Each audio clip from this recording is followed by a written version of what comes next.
My name is Megan Thompson, and I was 34 years old the night my parents fired me from my own family by group message. It arrived at 7:42 on a Tuesday evening, 12 people on the thread, and it said, "We think it's best you step away for now." My Aunt Rhonda reacted with a thumbs up. That little cartoon hand sat under the words like a stamp on a form. I read it at my kitchen table until the screen went dark. Then I wrote back, "Understood. I'll respect that and step away from the family fund too." That night, I closed my contribution. At 2:15 in the morning, my phone started buzzing, and by sunrise there were 89 missed calls. My dad's voicemail was the only one I played. "What happened? The bank flagged everything." I sent back a single line, "I'm honoring your decision." But here's what none of them knew that night. The fund was the smallest thing I'd been carrying. It would take my family 1 month to find the rest, one piece at a time. The channel where quiet women finally say enough and family secrets meet daylight. If you've ever been the one holding everything up, this story is for you. Drop a comment below and be sure to subscribe. I run a bookkeeping office on Front Street in Marietta, Ohio, 2 rooms above a hardware store, my assistant Kayla, and a coffee maker older than she is. Numbers are how I make my living, and honestly, how I make sense of people. A ledger never flatters anybody. It just tells you what happened, which is more than most families can say. I balance books for a living, and I know what a number looks like when it's lying. I grew up 12 minutes from that office, across the Muskingum Bridge, in a white house on Cherry Hill Road with a porch swing. My dad hung the summer I turned 9. Dad, Frank, spent 31 years as service manager at Callahan Ford Lincoln. He kept a pen in his shirt pocket and believed in oil changes and God, roughly in that order. My mom, Carol, ran the women's ministry at First Baptist, and she ran our family's reputation the way generals run wars, with maps nobody else was allowed to see. My brother Danny is 3 years older than me. He fixes furnaces, married Jess, has 2 kids, a good heart, and no head for paperwork. Then there's Aunt Rhonda, my mother's younger sister, who has agreed with whoever spoke last since roughly 1975. From the street, we looked solid. Sunday dinners, matching Easter photos, a casserole on every grieving porch in the county. I believed in us the way you believe in a bridge you cross every day. You don't inspect it. You just trust that it holds. 6 years before that group message, a piece of county mail in a junk drawer showed me what my family actually ran on. I'd gone looking for batteries. I found the bill for everything instead. Father's Day, 2020. The dealership had closed that March. Corporate consolidation, they called it, which is a long word for 31 years fitting into one cardboard box. Dad was 57, too young for Social Security, too old for anyone to hire, and too proud to say either sentence out loud. At dinner, he carved the ham like nothing had a blade to it but him. After the pie, the TV remote died, and I went digging through the kitchen junk drawer for batteries, the same drawer that has held twine, dead pens, and loose screws since the Reagan administration. Under a seed catalog, I found an envelope from the Washington County Treasurer. It was open. It was also very red. Delinquent property taxes, $4,910, past due. I stood there with a pack of batteries in one hand and my childhood in the other. Through the window, I could see Dad out in the garage, wiping down a workbench that was already clean. I walked out there with the envelope, and he looked at it the way men look at diagnoses. "The buyout on the pension came to almost nothing," he said quietly. "Cents on the dollar. Lawyers got the rest."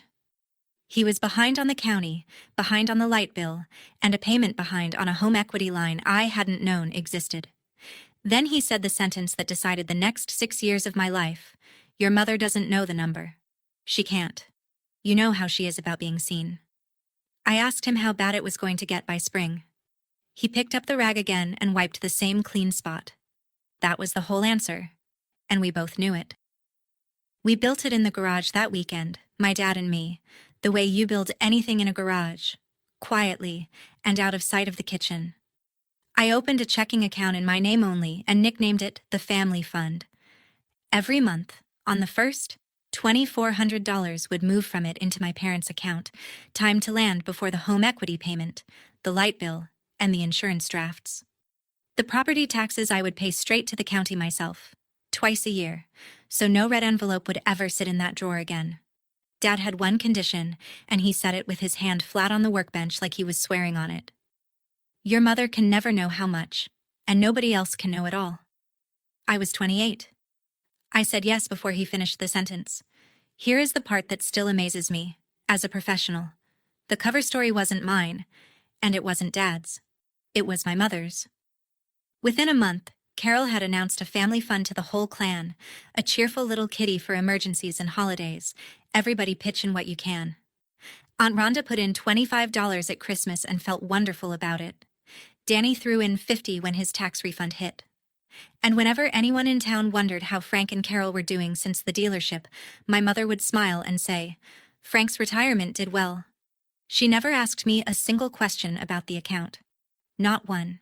In 6 years, the woman contributed casseroles and a slogan, and somehow she was the manager of the whole story. I did the math much too late. The person who puts in the least is sometimes the one who decides what the money means. 72 firsts of the month. That's what 6 years comes to, if you're the kind of person who counts. And I am. $2,400 every month, quiet as a heartbeat. When their furnace died in 2022, the fund bought a new one.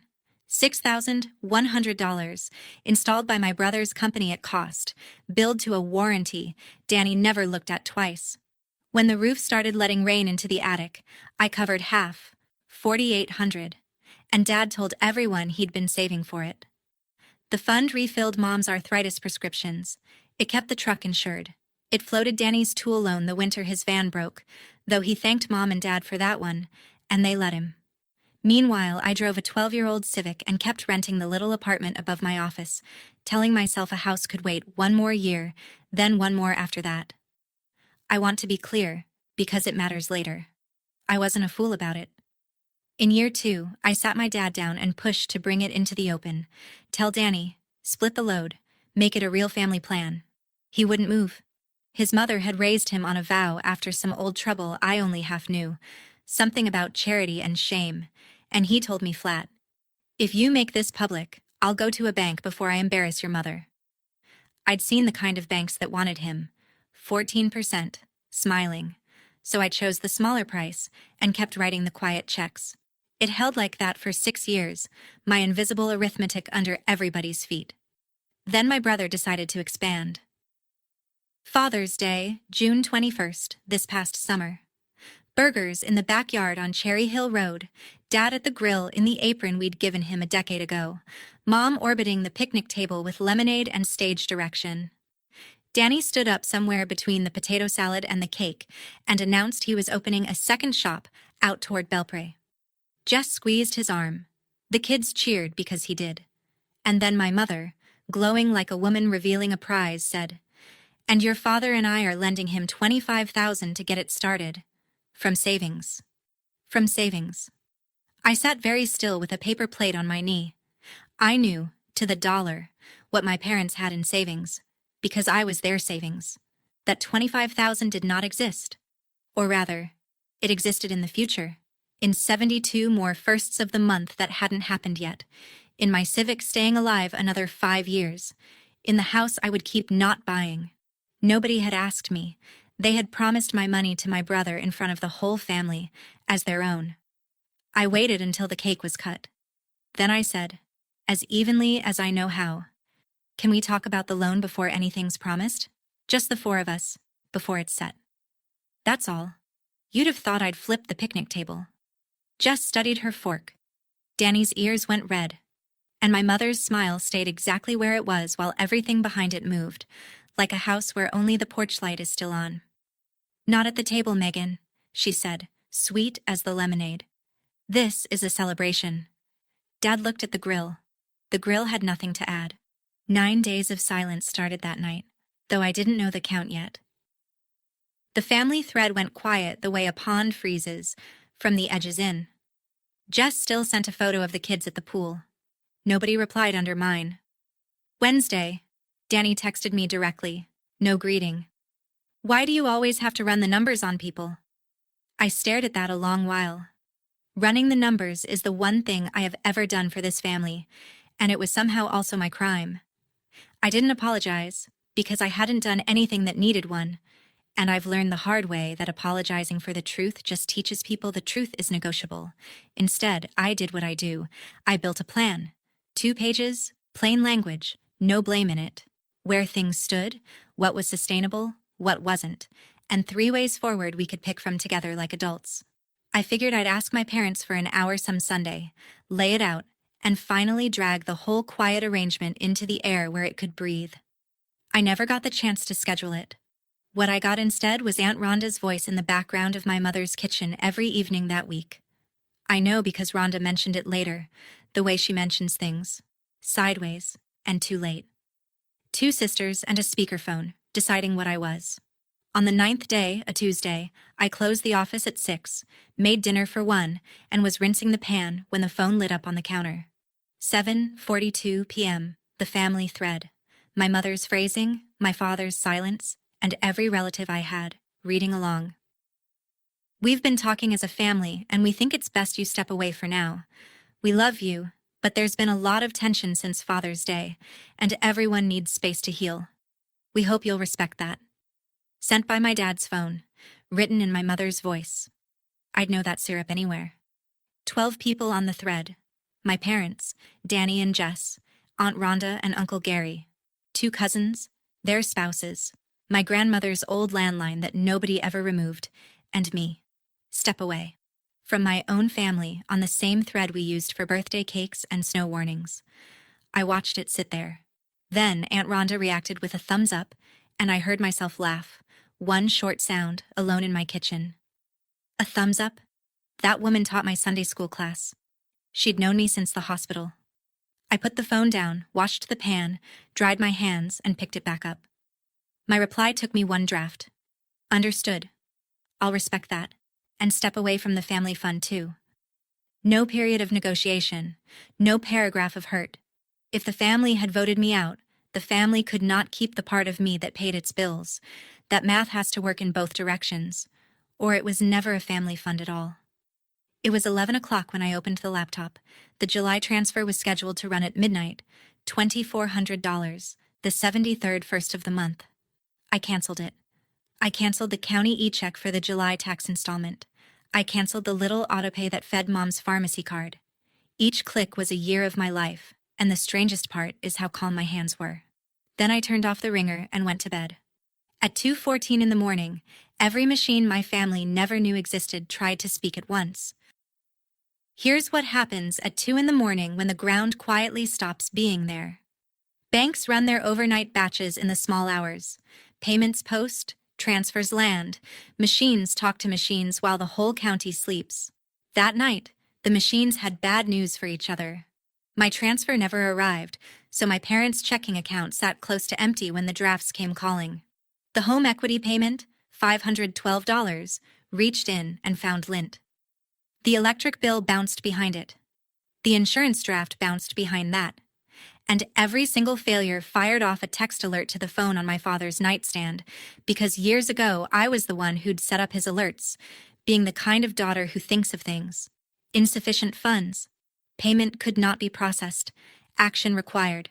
Ping, ping, ping, at 2:14 in the morning, in a dark bedroom on Cherry Hill Road where 2 people had gone to sleep, believing the ground was just the ground and not their daughter, holding still so nobody would feel her breathing. At 2:15, my phone started buzzing on the dresser. I know the exact minute because I looked. One eye, screen glare, Dad, decline. It buzzed again before it finished going dark. I lay there listening to it rattle against the wood, and I want to be honest with you about what I felt. Because it wasn't triumph. It was the feeling you get when you finally set down something heavy and your arms float up on their own, light and a little sick, like your body no longer knows its own weight. I turned the phone face down. The buzzing kept time all night, patient as rain on a roof. By morning, it had a number. 89 missed calls by sunrise, 41 from Dad, 26 from Mom, 15 from Danny, whose bedtime is 9:30, 7 from Aunt Rhonda, thumbs up Rhonda, calling me at 4 in the morning like we were close. There were texts too, A column of panic in all caps, but only one voicemail.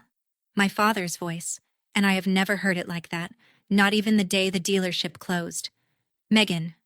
Megan, call me back. What happened? The bank flagged everything. The house payment, the lights, all of it. There's alerts all over my phone. Your mother's... Just call. Please. I sat on the edge of my bed in the gray light and played it 3 times. Not to enjoy it. To make sure of something, and I was right. In 90 seconds of terror, the question was what happened. Not what did we do. The bank had flagged everything. Like weather. Like an act of God. Like the money that had appeared under them every month for 6 years was a natural feature of the earth that had inexplicably stopped. My thumb hovered. There was a version of me, the version they were all counting on, frankly, who would have fixed it by breakfast and apologized for the inconvenience. I typed one line instead. I'm honoring your decision. Then I put the phone on silent, showered, and opened my office at 8 sharp, because women like me always open at 8 sharp. Kayla took one look at my face and made the coffee strong. If you've ever been the one everybody leans on and nobody sees, tell me in the comments below. I read every single one. And make sure you're subscribed, because what my mother did with the truth over the next few weeks, I still don't have a polite word for.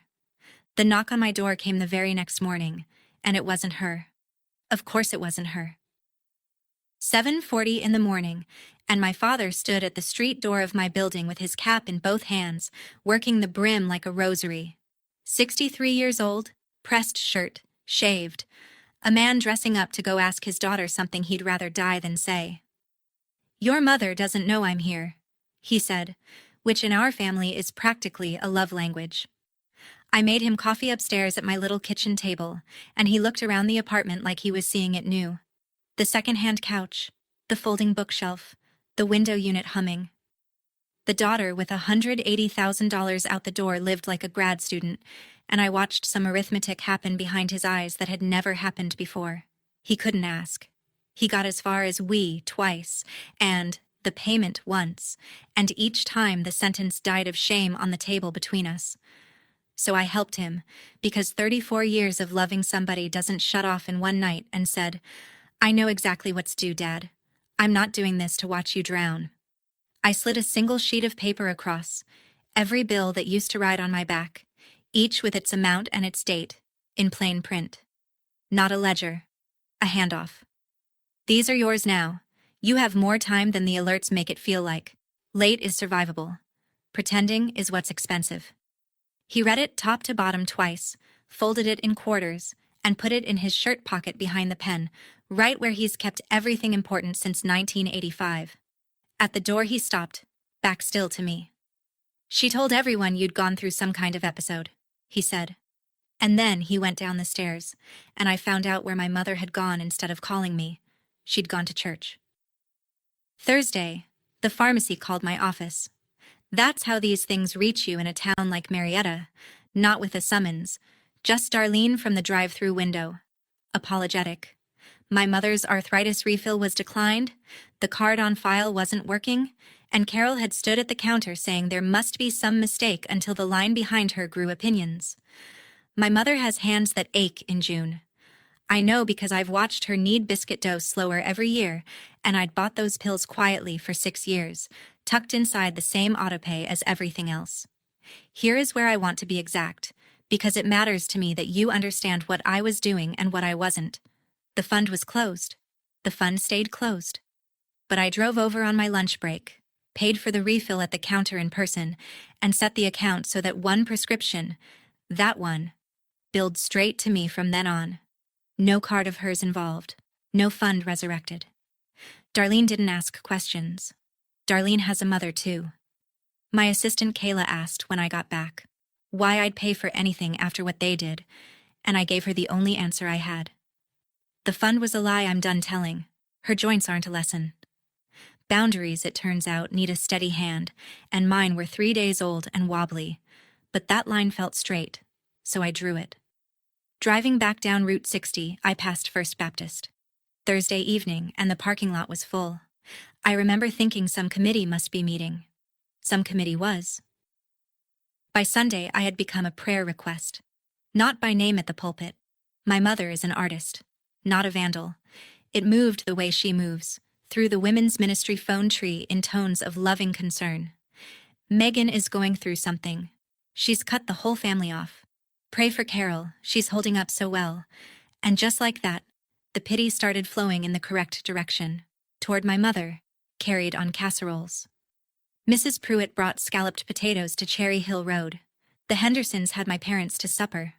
Somebody's husband offered to look at Frank's gutters, since apparently the poor man's ungrateful daughter had abandoned them in their golden years.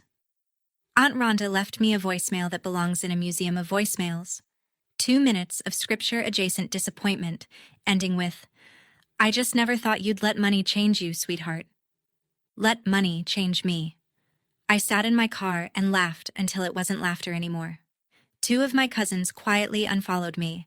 The thread, of course, stayed silent. I was still on it, technically, the way a name stays on a mailbox after the person's moved out.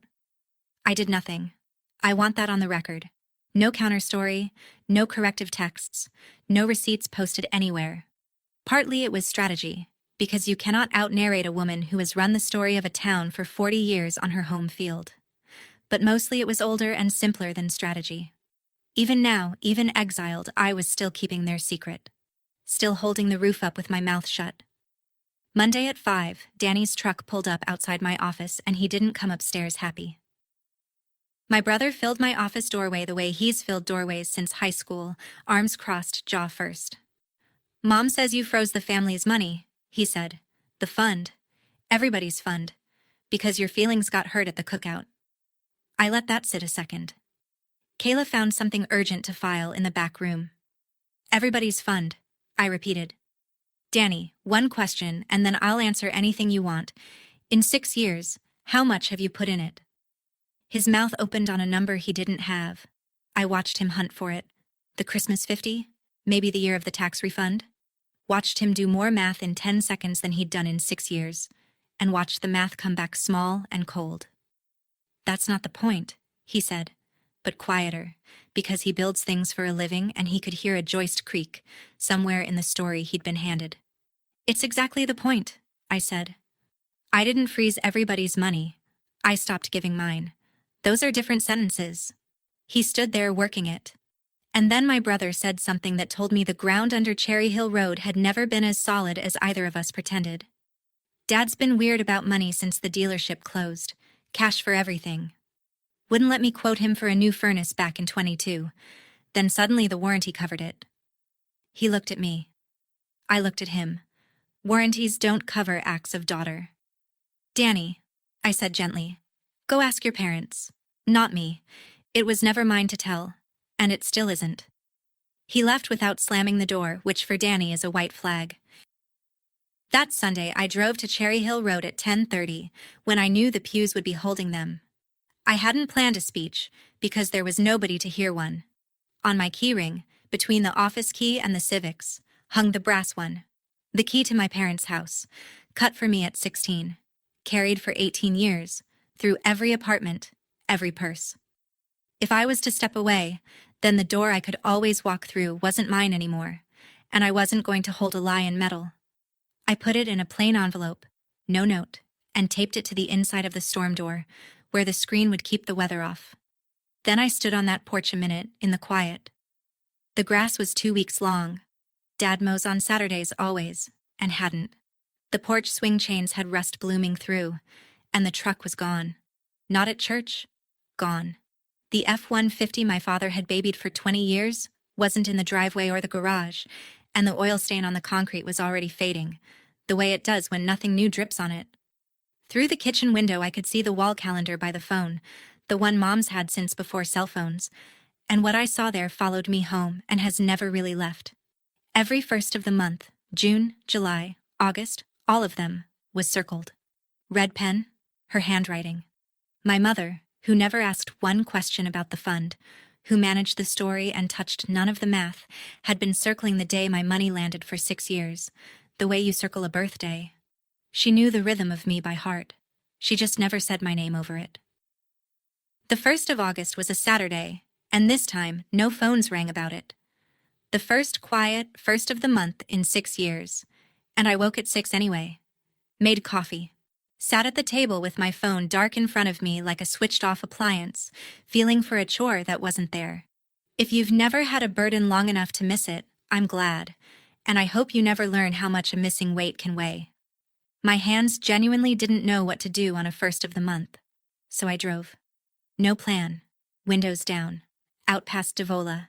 And on Putnam Street I slowed for a little brick house with a deep front porch and a for sale sign leaning slightly, like it was tired of asking.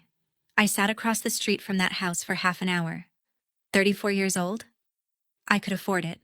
Had been able to afford it for years is the joke. The down payment had simply gone out $2,400 at a time, buying a story I wasn't even a character in. And parked there, I finally asked myself the question I'd been outrunning since the garage in 2020. Who was I, if nobody needed me? Because I knew how to be the responsible one, the quiet fix, the ground. I had no idea how to just be somebody's daughter or somebody's neighbor or a woman on a porch with her own name on the deed. The question scared me more than the 89 calls had. I drove home without writing down the realtor's number. Baby steps. That evening, Aunt Rhonda called and I almost let it go to voicemail, but something in me noticed the hour was polite and picked up. Her voice was different, smaller. "Megan," she said. "What exactly was the family fund?" Here's how the truth started leaking, and I promise you I didn't spring the leak. With my parents visibly struggling, the gutters, the grass, the prayer chain working overtime, one of my cousins had floated the obvious idea. Why not help Frank and Carol out of the family fund? The kitty. The rainy day jar we all owned together. So Aunt Rhonda, who as it turns out was listed on that cheerful little cover account Mom had opened for appearances, went to the branch and asked for a balance and a history. 6 years of the whole clan's generosity, minus my transfers, which had never touched it. $1,300 and change, birthday 20s, Christmas 50s, one ambitious 100 from Uncle Gary in 2023 that he'd mentioned at least yearly since. Rhonda stood in the bank lobby looking at the number that the entire family believed was a safety net, and the number looked back, and neither of them blinked. "But then what's been paying?" She started to ask me on the phone, and stopped, because 60 years in this family had taught her exactly what fills a gap that size and says nothing. Me. The thumbs up she'd tapped so breezily was sitting in her lap now, heavy. To her credit, and I'm stingy with credit for Rhonda, she said sorry, like she meant it. But my mother was already ahead of us both. Because that same week, the story changed again. Version 2 came through Jess, who heard it at a church picnic and called me, bewildered. Carol was now explaining that I had been controlling my parents' accounts for years, poor Frank barely allowed to buy coffee, and that the family had finally, bravely, asked me to step back. My exile, rewritten as an intervention. And that version was headed straight for my clients. Understand what I do for a living. I hold the books for 24 small businesses in a town where reputation is the only currency that never inflates. A bookkeeper who controls her own parents' money is not a bookkeeper for long. It took 11 days. Mr. Ellery, who owns the tire shop and has been my client since I opened, came in not quite meeting my eyes and asked for his files back. "No offense, Megan, it's just... there's talk, and my wife's in the Bible study, and I had his records boxed, indexed, and transferred to the new accountant within 24 hours, with a checklist so clean it was almost rude, because the best answer to it's just, talk is work nobody can talk about. Then I sat in my office after close with the lights off and let myself be, for about 10 minutes, as angry as I actually was. I had stopped paying, and that was allowed. She was now spending my name to cover the difference. The one asset of mine she could still reach. That night, my phone buzzed once, a voicemail from Dad, and his voice had gravel in it that hadn't been there at my kitchen table. "The truck's gone, Meg. Sold it Tuesday to a fella in Parkersburg. Caught up the electric and the insurance with it. Don't tell your mother I told you. She's saying we're storing it for winter." 20 years he'd kept that F-150 alive. I sat with the phone against my ear long after the message ended. Then came one more text, the longest I'd ever seen my father type. "Meet me at the diner on Route 60 tomorrow. I'll buy the coffee. There's something you need to see before your mother signs anything. Before we go on, if this story's got its hooks in you, take 1 second and hit subscribe. Because this next part is where I stopped asking what my family had done to me and started deciding what kind of daughter I was going to be. I'd like to know what you would have done. The diner on Route 60 has vinyl booths the color of root beer and a waitress named Sue who calls everybody Han. Dad was in the back booth with his cap off, and he didn't start with the thing in the manila folder beside him. He started with 1978. You know your mother grew up on a farm, he said. I knew the postcard version. The farm out toward Beverly. Sold before I was born. It wasn't sold, Dad said. It was lost. Auctioned off the courthouse steps when your mother was 13. Bad loans and a worse harvest. Her daddy stood in the crowd and watched his own hayrake get numbers painted on it. The church had rallied, he said, the way churches do. Groceries on the porch. A collection envelope with the family's name on it, read aloud. And coats. Donated coats for the kids. Good warm ones from families with more. And in the collar of the one Carol got, in careful marker, somebody else's daughter's name. She wore that coat for 2 winters, Dad said. Whole school knowing whose it was. And at her wedding, her daddy, a man who never said much, like somebody else you know, told her, don't you ever let this family be the ones being prayed for again. I sat with my coffee going cold. 40 years I'd known this woman, and nobody had ever handed me the key to her. It didn't excuse a single casserole of what she was doing to me, but it explained the engine. My mother wasn't lying to hurt me. She'd been lying so long it was load-bearing. Take it out and her whole sky comes down. I'm telling you this, Dad said, so you know what I'm up against when I say she'd rather drown than wave. Then he slid the folder across the table, and the past stopped mattering quite so much, because the folder was about the future. A flyer, cheerful yellow, senior homeowner relief in letters like a carnival. And under it, an application in my mother's neat church bulletin handwriting, filled out down to the last line, but to the signatures. I read that application the way a surgeon reads an X-ray, 13.9% interest. An origination fee dressed up as a processing courtesy. Monthly payments that looked almost gentle for 2 years and then climbed like a fever, and the whole thing staked against the house, the paid-off house, the one asset my parents actually owned in the world.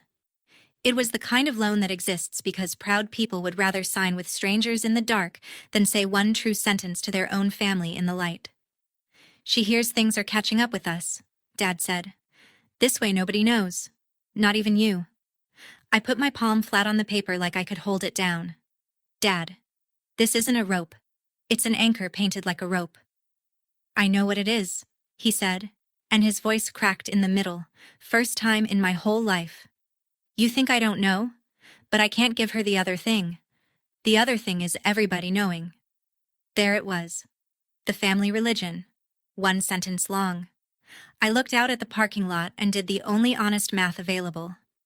I could write a check tonight, quietly, and be the ground again, and we would all sink back into the same warm lie and drown in it on a schedule. Or I could stay out, clean and principled, and watch my mother sign that thing inside a month. I'm not writing checks in the dark anymore, I said. Not ever again. That's done. He nodded slowly, like a man at a graveside. Then she'll sign it in the dark instead. No, I said. There's a third way, but it costs. I need everyone in one kitchen, and first I need a week. If you don't know what a HUD housing counselor is, write it down somewhere, because someday somebody you love will need one, and the meeting is free. Ms. Alvarez worked out of a shared office near the courthouse, had reading glasses on a beaded chain, and treated my parents' finances, which I laid out from memory, every number, like a plumbing problem. Unglamorous, fixable, no sermon included.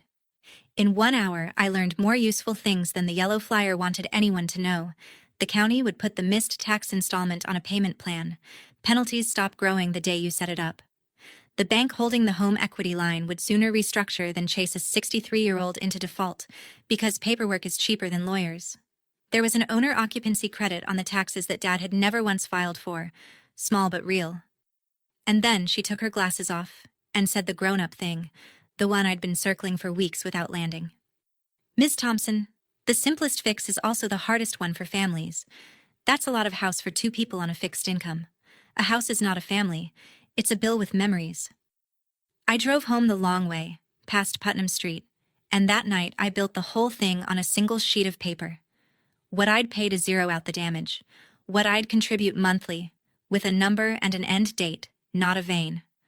What Danny could carry. What Rhonda could do that wasn't money. What Mom and Dad would have to do in return. One meeting, one signature, one spring. Every line of it survivable. Every line of it out loud. It could work, I thought. There was exactly one person on Earth guaranteed to fight it like death itself. I sent it to the family thread. The same thread. I want that understood. The one with the birthday cakes and the snow warnings and the message that had voted me off the island at 7:42 on a Tuesday. 6 weeks of my silence sat above it like snowpack. And then, Sunday, 4 p.m., Mom and Dad's kitchen, about the family fund. I'll answer every question anyone has ever had. Everyone should come. I put the phone down and made dinner, and I'd be lying if I said my hands were as calm as the message was. The replies landed in order of character. Danny. I'll be there. Jess. A heart. Uncle Gary. What fund, Lowell? God bless Uncle Gary, the only honest man in 3 counties. My mother replied privately. One line, no greeting. There is nothing to discuss. I didn't answer her because there was nothing to discuss. And then, on the main thread, under my announcement, where 12 people could see it and remember everything, Aunt Rhonda reacted with a thumbs up. I stared at that ridiculous little hand and felt something twist in my chest that was half laugh and half forgiveness arriving early. Same emoji. Different army. Saturday night, around 9, someone knocked on my apartment door, and I remember thinking Danny had forgotten how doorbells work. It wasn't Danny.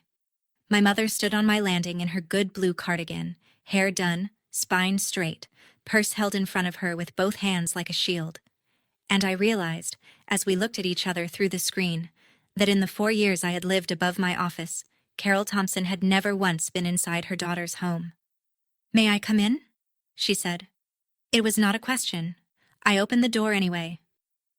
She sat on the edge of my second-hand couch the way you sit in a doctor's office, and her eyes did one slow lap of the apartment.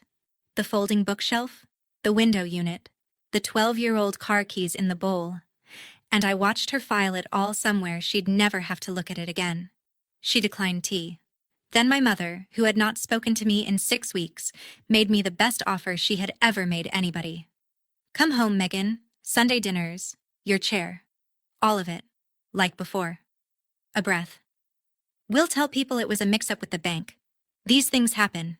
Nobody understands computers. The fund goes back the way it was. And there's no need for this meeting. There it was. Everything I wanted. Gift wrapped in everything that was killing me. And because she is not a stupid woman, my mother did not stop there. She leaned in, and her voice went soft the way it did when I was small and sick, and she took the knife she knows best. Sweetheart, you were happiest when you were helping. That's who you are. It's who you've always been. Why do you need them to see it? I want to tell you I felt nothing. I felt everything. That sentence had been running my life since a garage in 2020, and she'd just said it out loud like a compliment. The meeting happens, Mom. Her chin came up. The softness folded itself away like linen. It's what's best, she said, standing, smoothing her skirt. It's always been what's best. That's all I have ever done for this family. What's best. She was at the door when I said it, quietly, to her back. Best for who? My mother stopped for exactly 1 heartbeat. Then she let herself out, and her footsteps on my stairs were perfectly even, all the way down. And God help me, some tired part of me sat there on that couch and wanted to take the deal. I didn't sleep much that night, and for once I let myself look straight at the reason. Because she wasn't entirely wrong. That's the thing about my mother. She never is. I had been happiest when I was helping. And around 2 a.m, at my kitchen table with a cold mug, I finally audited the one set of books I'd never opened. Mine. 6 years of red-circled firsts. And what had I actually bought? Not their solvency? That was real. I don't regret a dollar of the roof, or the furnace, or the pills. No. The other purchase. The quiet one. As long as the money went out, I never had to learn whether they'd keep me around for free. Every transfer was a receipt that said needed, and I had been collecting them since I was 28. Because needed was a word I could earn, and loved was a coin toss I'd been too scared to call in the air. My mother kept a lie going to stay off the charity list. I'd kept a fund going to stay off a list of my own. Same church, different pew. The realization didn't feel like lightning. It felt like finding an error you've carried across 6 years of statements. Sickening, then clean. There is a difference, I wrote on the back of an envelope, because I think better in ink, between being under a family and being in one. I'd been under mine so long I'd called the weight belonging. In the morning, I pressed my one good blazer, and while the iron heated, Danny called. His voice was strange. Heads up, Meg. Mom's been calling everybody since 7. She's telling them you're coming at 4, to apologize. 4 o'clock, Sunday, the 16th of August, and the kitchen on Cherry Hill Road was fuller than it had been since Grandma's funeral. Dad at the head of the table with his hands folded like church, Danny and Jess along the wall unfolding chairs, Aunt Rhonda by the stove, having appointed herself percolator duty, and that old pot muttering and spitting like it knew things. My mother stood at the counter in her Sunday dress at 4 p.m. on a day she'd already been to church, which told me she'd dressed for this, and she had staged the room the way she stages everything. A chair left empty in the middle, facing everyone. The apology chair. There was coffee cake nobody would touch. On the wall by the phone, the calendar hung open to August, and the first had a red circle around it that had waited all month for money that never came. I stood a second at the storm door before I knocked. The same door where I'd taped the envelope with the key, the tape mark still faintly there, a little ghost rectangle in the corner of the glass. Whoever I had been the last time I touched that door, I wasn't anymore. Dad saw me first and stood halfway up, old manners fighting new shame. My mother didn't turn from the counter. Come in, Megan, she said to the window. Say what you came to say. The percolator spat. Rhonda pulled out the empty chair for me, helpful as ever, and I looked at it. Center of the room, facing the jury, built for a penitent. Thanks, Rhonda, I said. I'll stand. And I did not open with an apology. I didn't bring paper, I said. You don't forget numbers you've lived. And then, in the same voice I used to walk a client through a hard year, I said, the 6 years out loud. June of 2020, 3 months after Callahan's closed, a red envelope from the county in the junk drawer. $4,910 past due on this house. The pension buyout that came to cents on the dollar. A checking account I opened that summer, and $2,400 that left it on the first of every month for 72 months, time to land under the home equity payment, the electric, and the insurance, before any of them hit ground. The furnace in 22. $6,100, Danny, that was never a warranty. Half the roof. $4,800. Mom's prescriptions, on autopay, always full. All of it a little over $180,000, and I said that number slowly, not for drama, but because a number that size deserves the same respect as a name. Nobody moved. Jess had both hands over her mouth. Rhonda sat down without checking for the chair. And then I turned to my father, because this part was the whole reason I'd come, and I said the sentence I'd been drafting for 6 years. Dad didn't fail anybody. The dealership closed. That's arithmetic, not sin. And it was never a secret worth what it's cost this family to keep. My father looked at the table, and his shoulders came down an inch, like a man setting down a box. Danny was staring at nothing, lips moving. I watched him find the $25,000 in the ruins and understand whose it would have been. The percolator had gone quiet. In the silence, my mother turned around from the counter at last, dish towel still perfectly folded over her wrist, and smiled at the room the way she smiles at a stain. Are you finished? She said. Because I'd like to say something about your sister's condition, my mother went on, calm as a hymn, to the room, over me. You've all seen it. She isolates herself above that little office. She controlled your father's accounts for years. Poor Frank couldn't buy a coffee without her. And when we finally, lovingly, asked her to step back, look what she's done to us in 6 weeks. This is what money does to a person who— Stop, Carol. My father's voice was not loud. In 63 years, I don't think it has ever once been loud, which is why the whole kitchen turned as if the refrigerator had spoken. He was standing. His hand was flat on the table, on that spot he'd sworn on 6 years ago in the garage. Every word she said is true, he said. Every number, every date. It was my doing to hide it, and it was wrong, and I'm done. One sentence of confirmation. That's all he offered and all that was needed, and I want to be exact. He wasn't rescuing me. The truth was already standing in the room. He was just refusing to sit down next to the lie again. And my mother, my composed, hymn-voiced mother, who had run 4 decades on the fuel of being fine, came apart at the seam nobody knew was there. I will not be a charity case in my own church twice. It came out of her like something torn. Do you know what they do with families like that? They pray for you, out loud, with your name. Her hands were shaking on the folded towel. I wore a coat with another girl's name in the collar for 2 winters, and everyone smiled at me, and I would rather be dead than be that again. Do you hear me? I would rather— She caught herself. One ragged breath, in a kitchen so quiet the wall clock sounded like a hammer. Every face at that table had just seen the 13-year-old, and every face turned to me. I could have finished her. Understand that. She was down. The room was mine, and 34 years of swallowed words were lined up behind my teeth with their engines running. That's the moment revenge stories are supposed to live for. And standing in it, I found I didn't want it. Winning against my mother was just another way of staying in her game. I took the single sheet of paper from my blazer, not evidence, an offer, and laid it flat in the middle of the table, next to the untouched cake. Here's what I can do, and the terms it comes with, I said. I'll pay the county and the bank tomorrow morning and zero out what's overdue. About $3,700, all in. After that, $1,200 a month for 18 months. Not a dollar past the trapdoor. A number and an end date, written down. It goes on a sheet on this refrigerator where every person in this room can read it. Danny puts in what Danny can. Rhonda drives Mom to her appointments and picks up the prescriptions. And in exchange, 2 things. Mom and Dad sit down with Ms. Alvarez at the housing office. 1 meeting. And in the spring, this house goes on the market, because it's a bill with memories, and it is eating you alive.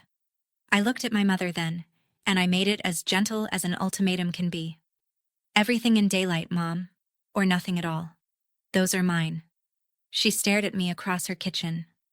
6 years ago, I made a decision in the dark, I said. Tonight, I'm honoring mine. I was under this family for 6 years. I'd like to be in it. For a long moment, I genuinely didn't know which way the coin was landing. Then my mother set the dish towel on the counter, squared it edge to edge the way she has her whole life, and walked out of her own kitchen, through her own storm door, into her own backyard. The screen clapped shut behind her. Nobody breathed. And my father reached into his shirt pocket, behind the folded list I'd given him, and took out his pen. He didn't sign it right away. He read it out loud first. My father, who had hidden every number for 6 years, sat at the head of his table and read each line to his family in a steady voice, the overdue figure, the monthly amount, the end date, the meeting, the spring. Making himself say it, making them hear it. It was the bravest bookkeeping I have ever witnessed. Then he signed and slid the sheet to Danny, and my brother, who had walked in still owed a dream, wrote $200 a month in the margin, initialed it, and said, "Forget the 25, obviously," in the voice of a man paying for a stranger's toe out of plain decency. Rhonda signed up for Tuesdays and the pharmacy and cried on the coffee cake. "This is best," Dad said, tapping the page once, "the kind you can say out loud." Through the window over the sink, I could see my mother in the backyard, still in her Sunday dress, deadheading the roses with her bare fingers, back perfectly straight, back to the house. I went out. The evening was going gold at the edges and the screen door announced me, and she didn't turn. "You've made me small," she said to the roses, in front of everyone. "No, Mom. The lie was small. You've been carrying it a lot longer than I carried the money. I only had 6 years. You've had it since you were 13. Her shears hand stilled on a stem. She didn't turn around. I'd known she wouldn't. You don't undo a woman like Carol Thompson in a backyard. But after a while, in a voice I'd never heard her use, flat and bare, like a person setting down a purse at the end of a long day, my mother asked the only question she had left. What happens on the first of the month now? Breakfast, I said. If you want it. The roses moved a little in the breeze. Your father likes the diner on Route 60, she said, to the garden. From my mother, that was not surrender, but it was an address. The house on Cherry Hill Road sold the following May to a young family with a swing set in a rented trailer before the ink dried. $212,000. The home equity line was paid off at the closing table, and what was left, after everything, was $150,000 of breathing room and a 2-bedroom patio home 4 blocks from First Baptist, where the yard is the size of a dining table, and my father has declared war on its one hedge. My mother told the church they had downsized to simplify. The whole congregation knows. The whole congregation nods. Mrs. Pruitt still brings scalloped potatoes, but they're friendship potatoes now, not pity potatoes. And if you think a town can't tell the difference, you've never lived in one. The sheet is on the new refrigerator. 3 signatures. 4 now that Rhonda added herself a column. Everything in daylight where a lie would have nowhere to sit. By month 9, there was a first of the month where Dad covered his own gap, and my line said 900 instead of 12, and he circled that one on the calendar himself. Black pen, not red. First Saturday of every month, we have breakfast at the diner on Route 60, and my father pays for the coffee with cash he counts out of a worn envelope, and I let him, because letting him is the whole point. Mom came for the first time in June. She sat on the edge of the booth like it was my couch, ordered tea, corrected nobody's posture, and when Sue called her hon, something in her face almost allowed it. We don't talk about the meeting. We likely never will. Some accounts stay open. But in March, I bought the little brick house on Putnam Street, the porch, the tired sign, my own name on a deed at 35. And when Dad came to see it, he handed me a key to the patio home, newly cut, still bright from the machine. Nobody asked him to. It lives in my kitchen drawer, and this time it's not a duty. It's an invitation, and I know the difference now. Because for 6 years I paid dearly not to. As for the family fund, the real one and the story both, it's closed. What my family found, one piece at a time, was everything else I had. Everything else I had been carrying, and everything else I had in me once I set it down. On the first of the month, my phone doesn't ring. Most mornings I drink my coffee on my own porch and let the quiet balance itself, which, if you keep books long enough, you learn is the rarest entry there is. If a family only stands when you're standing under it, that was never a home. It was a weight. Real family is the thing you get to stand inside on your emptiest day with both hands free. That's my story. 1 group message, 1 thumbs up, 89 missed calls, and a key I finally gave back so a better one could find me. If you're the one quietly holding your family up in the dark, I hope you heard this. Daylight is allowed. Share your story in the comments because somebody down there needs to read it, and subscribe to Calm Drama Stories. There's a new story like mine every week.